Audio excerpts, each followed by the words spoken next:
Hello, welcome to the last episode of Fun Day Monday. I'm here with Mr. Josh Tripp. And this is Fun Day Monday! Woo! Okay. So Josh, can you tell me about your favorite childhood memory? Really, there's a lot of them. I remember when I was a baby. I don't know how I remember this, but I think my mom told me, less than 1 year old, and I just got my grip strength. She was wearing big hoop earrings, and I ripped those suckers right out of her ear. She still has the scar today. Wow. How can you remember something when you're not even one? I have a universal memory. I don't have short-term or long-term memory. I have both. I can remember things in great detail if I experience them, but I can't remember details from, like, textbooks. Top 3 life experiences would be? Good or bad? Either. Getting shot when I was 12 with my father. That's a big one. Everyone likes to hear that story. Can you tell the story, please? I was 12 years old, and I was hunting with my father.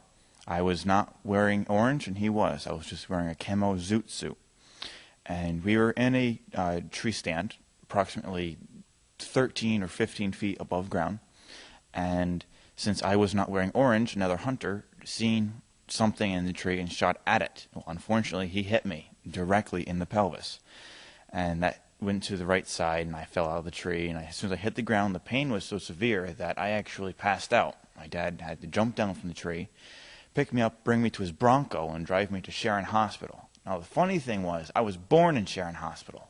So my dad thought I was going to flatline in the same hospital that I was born in. Whew. Number 2 life experience. They would have to be the cars.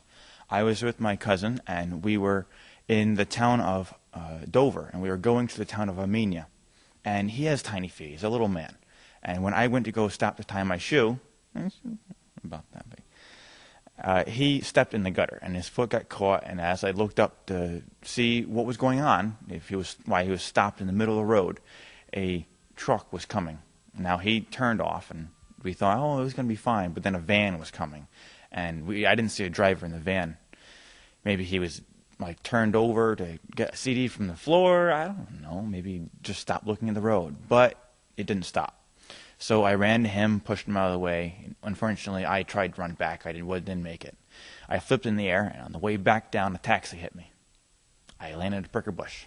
I had cuts all over my body, and I was pretty angry about my clothes. They were brand newly bought that day. Oh, that sucked. Number 3.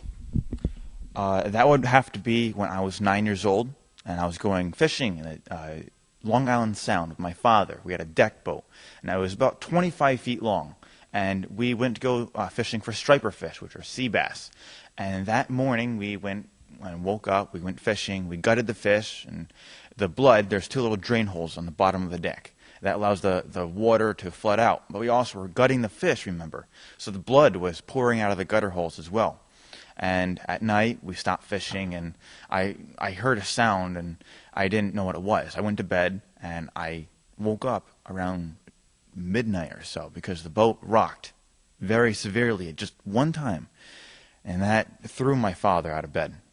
He stayed awake for the rest of the night, and in the morning we went to go see what the hell was going on, and by the 2 drain holes where blood has been pouring out, there was a big chunk taken out of the boat. I leaned over to see what was going on, and I found a tooth in it.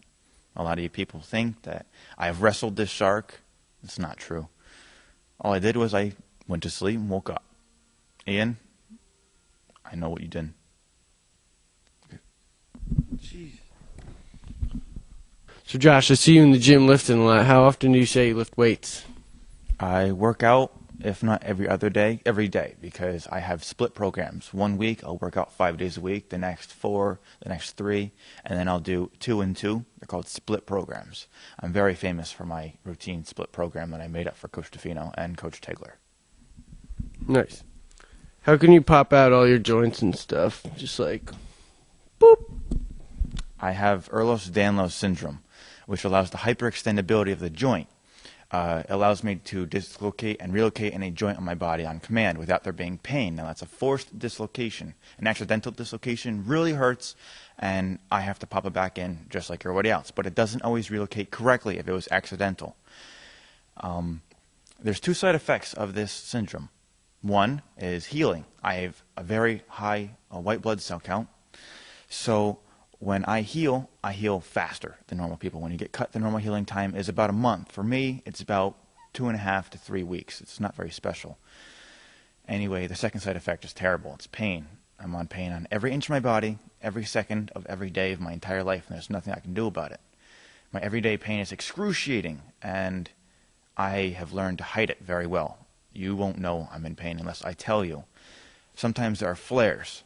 Now, only few people in school have actually witnessed me having a flare, like Coach Tegler and I think you. Yeah, we did in the gym one day. What, I fell to the floor? Yeah. Yeah, that was a bad one.